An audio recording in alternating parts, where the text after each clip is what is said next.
വളരെയധികം സമയമെടുത്ത് കൂലങ്കഷമായ ചർച്ചകൾക്കൊടുവിലാണ് ഭരണപക്ഷം എമർജിംഗ് കേരളത്തിൽ ആരംഭിക്കാൻ തീരുമാനിക്കുന്നത്.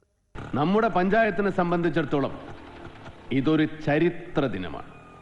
ഒറ്റയടിക്ക് 1200 കോടി രൂപയുടെ വികസന പദ്ധതികളാണ് ഇവിടെ നടപ്പിലാകാൻ പോകുന്നത്.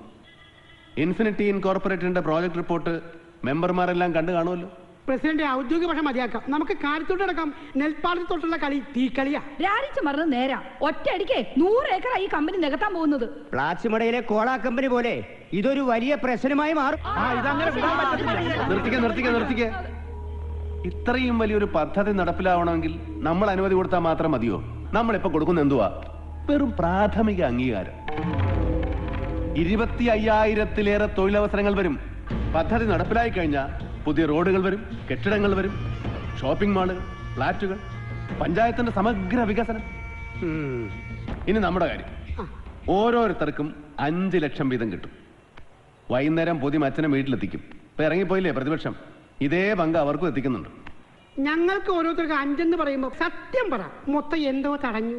അപ്പം തിന്നാ മതി രാരിച്ച, കുഴി എണ്ണണ്ട. എണ്ണുന്നതേ എനിക്ക് പിടിക്കത്തില്ല. പക്ഷേ അപ്പക്കഷ്ണങ്ങൾ ഇനിയും വന്നോണ്ടിരിക്കും. ഇനിയും കിട്ടുമെന്നോ? എന്റെ ഈശോയെ, സത്യത്തിൽ ഇതാണ് യഥാർത്ഥ സോഷ്യലിസം. എല്ലാം സുതാര്യം, എല്ലാവർക്കും നേട്ടം. അപ്പോ നമ്മൾ പദ്ധതി അംഗീകരിക്കുന്നു. റോയൽ കാസിനോ ഒരു കറക്ക് കമ്പനിയാണ്. അതിന് പ്രത്യേകിച്ച് സമൂഹത്തോട് യാതൊരു പ്രതിബദ്ധതയുമില്ല. എമർജിംഗ് കേരള മഹാശ്ചര്യം, മഹാത്ഭുതം, മഹനീയം, നമുക്കും കിട്ടണം പണം എന്നുള്ളതാണ് കറക്ക് കമ്പനിയുടെ സിദ്ധാന്തം. അടുത്ത ആഴ്ച വീണ്ടും കാണാം. അതുവരെ ഗുഡ് ബൈ.